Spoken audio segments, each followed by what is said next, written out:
Welcome back to another episode of Aussie Google Earth Explorer. Today's episode is all about Townsville.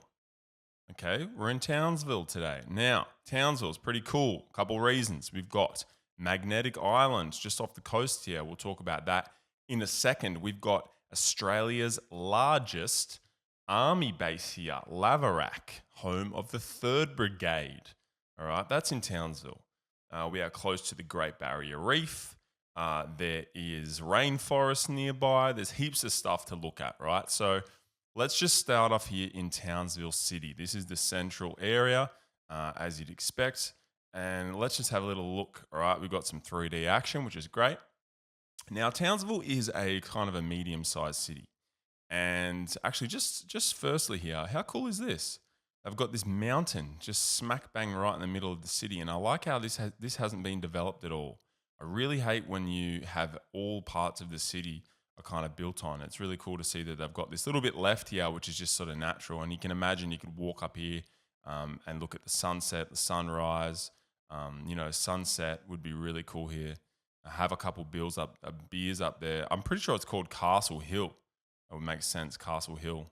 But this is the center of Townsville. And Townsville's about, I guess it's like probably 150, 200,000 people, something like that, probably 200K. And this is probably as built up as it gets, right? Some residential sort of buildings, commercial buildings in the middle. This would be the center. This looks like sort of a main street sort of spot here. But look, right here we've got this. This is the Queensland Country Bank Stadium. This is the home of the North Queensland Cowboys. You can see Queensland Country Bank Stadium, North Queensland Cowboys. 4X, mate. Yeah, 4X. And it's really cool. All right, I think this is probably one of Australia's best football stadiums. Now, physically, just where it is, right? Look at the view, sick view, number one. But the architecture of this stadium, you can tell that they've been really considered in their approach. And whoever designed this, this to me looks like shark's teeth or maybe like a skeleton, crocodile scales, a shell. There's all these marine sort of parallel things that you could describe this as. And I just think it's a really cool design and it fits in really well with the sort of like the local area, stories of the area and animals of the area. So, Cowboys as a team, they might be a little bit hot and cold. They have seasons where they're good, they have seasons where they're bad. But I think as a stadium, probably Australia's best football stadium. Which is really cool. And you can see this is where they would train. This is the Queensland Cowboys training facility here. It says Cowboys. You can see that there.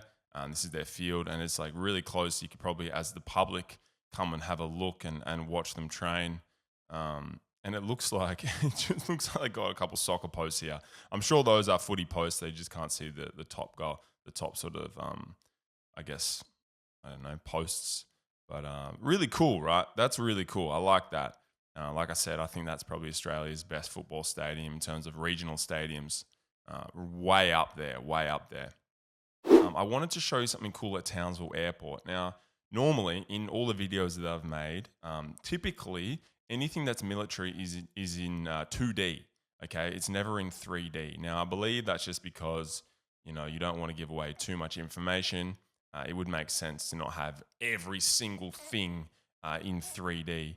But it's cool because, you can see that this is just like a, normal planes here. These are, Qantas or Virgin Jetstar planes. But just nearby here is a couple of military aircraft. But the cool thing is that they're in 3D. You never normally see this, right? This is pretty cool. Now, my military plane, don't get all crazy in the comments. I'm not the most, up to date. I think in my head, there's two types of cargo planes. And this could be wrong, could be right. There's C-130 Hercules, which have the propellers, and then there's Globemasters, which have jet engines. Now, apart from that, I don't know anything. So in my head, that's a Hercules. Could be wrong, but in my head, that is what that is. And then these are Osprey, I believe, Osprey. These are those weird sort of planes that go forwards like a normal plane, but then these blades here, they rotate up, and then it goes up like a helicopter. So it can go up and forwards, which is really interesting. It reminds me of there's this old remote control car called a Tantrum, and you could spin the front wheels, and it could go sideways as well as forwards. And we used to have one. Man, that thing was insane. You could do flips with it. It would just go crazy, the tantrum. Uh, that was a good time, dude. I'll never be that happy again, sadly. But, tantrum, let's go.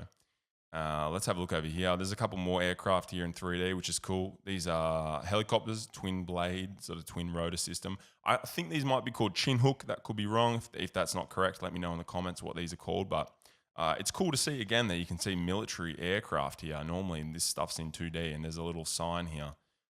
This says the Australian Army. So there you go. This is all the Army base. This whole area, right? This is all military. But let's have a look at the barracks here. Now, from what I could see, there's a lot of different barracks here for this lava rack.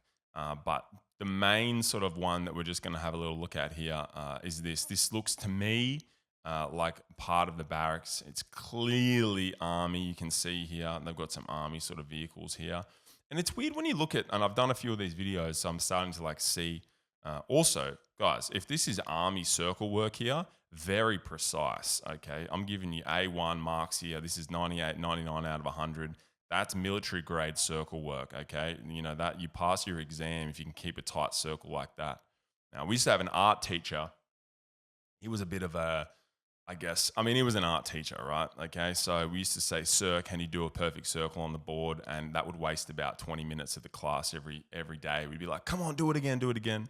He'd do a perfect circle on the board with the chalk, and it kind of looked like that. And to me, that's pretty close to a perfect circle, right? So well done to whoever was doing those doughies. That one's slightly obscure, a little bit more skew if maybe that's a training paddock.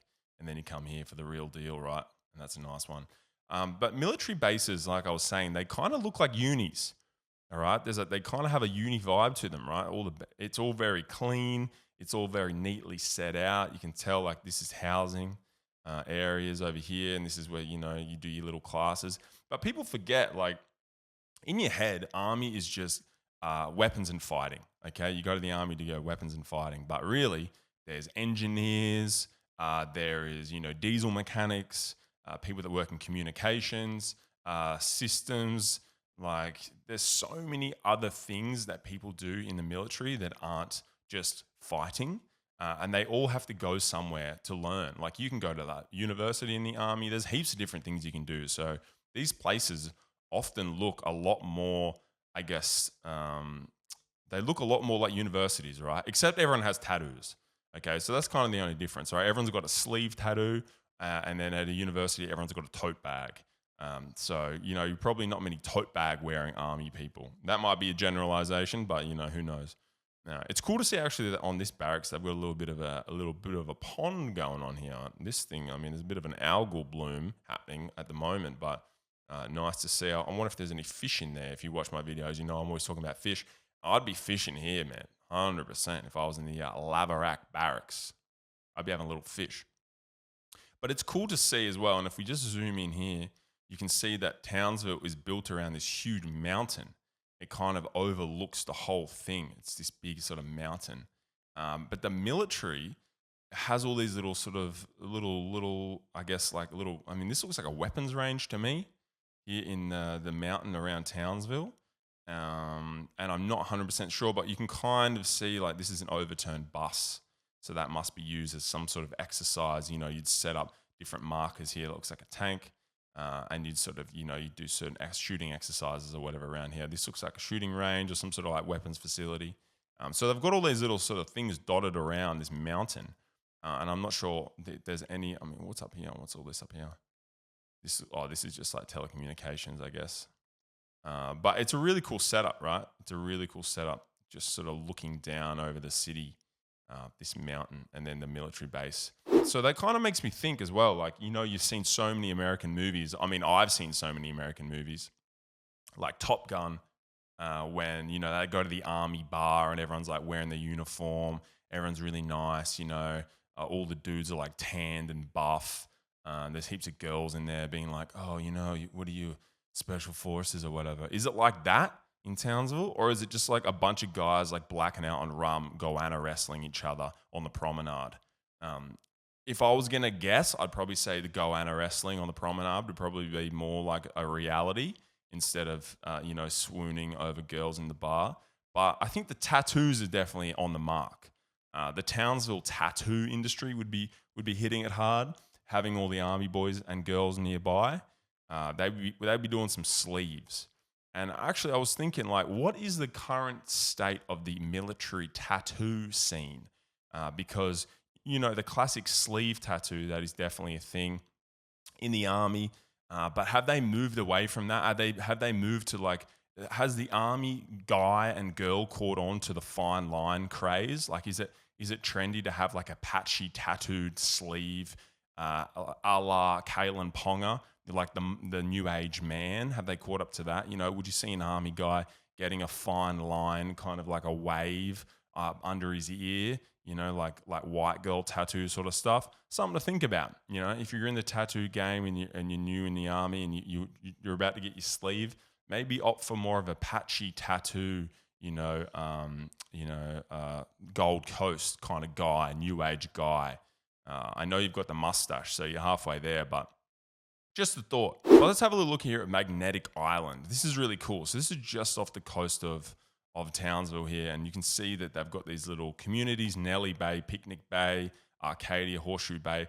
But there's this really cool shipwreck here across on the western side of Magnetic Island. And check this out, dude. Doesn't look like much on Google Earth, but I'll put a photo in, and you can see this thing's got a little forest growing on it. Okay, now I don't know about you, but I think this is sort of like globally, this is pretty up there. No matter where you're from, this is cool. So if you've seen this video from another country, tell me if I'm wrong, but this is dope, man. This is dope. Normally shipwrecks they're below the water, but in this instance, this one's really sticking out. And that's really sick. This is the SS Adelaide. That's the name of this one. And there's a lot of shipwrecks around Magnetic Island. A pretty treacherous place, right? A lot of shipwrecks happen here, I guess, because it's so close to the coast. And, maybe back in the day, they didn't have navigation lights, weren't as good. But if we zoom out here a little bit, you can see how close we are to the Great Barrier Reef. The Great Barrier Reef this is the Whitsundays, it goes all the way down the coast. And at its closest point, the Great Barrier Reef is about 40 k's from the mainland, but at its furthest, it's about 160. And I always thought that the Great Barrier Reef was like right next to the sand. Like you could just sort of like get on it, you could just go on the reef. But I looked it up, and it takes about 90 minutes on a boat to get there if you're up in Cairns. So it's actually quite a way. I went on a holiday recently to a place called, and I'll show you on the map where it is, a place called Exmouth in WA. Now, unlike the Great Barrier Reef, this is the Ningaloo Reef. Okay, the Ningaloo Reef. Now, the Ningaloo Reef is right on the coast. And when I say it's right on the coast, guys, you can swim from the shore here. Imagine here, right? I've just parked my car here. I've driven down this road. I parked my car right here. I can just get out of my car and swim onto the reef with a little snorkel, just like that. Just like that. You don't have to catch a boat, nothing. This is sick, man. If you've never been up here, this is the Ningaloo Reef in Exmouth. And it goes all the way down the coast here. This is the city up that, I wouldn't say it's a city, it's a little town, but this is Exmouth here.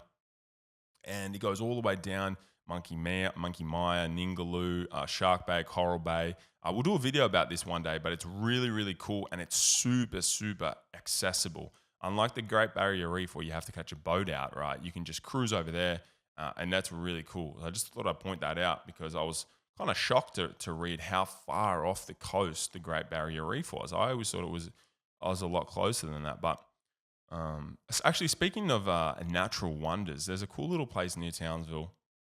I was looking it up before. It's called Paluma, and it's a little town. Look at this place, man. This is a little town nestled among the rainforest, just like that, just nestled among the rainforest. Imagine living here. Imagine how even my voice is starting to change. I'm feeling a little bit more at peace. Look, they've got a little oval here. They've got little houses. Imagine that waking up in the morning, hearing the birds chirp, and you're just surrounded by rainforest. There's nothing around here. Paluma, what a beautiful little place. I just thought I'd point that out.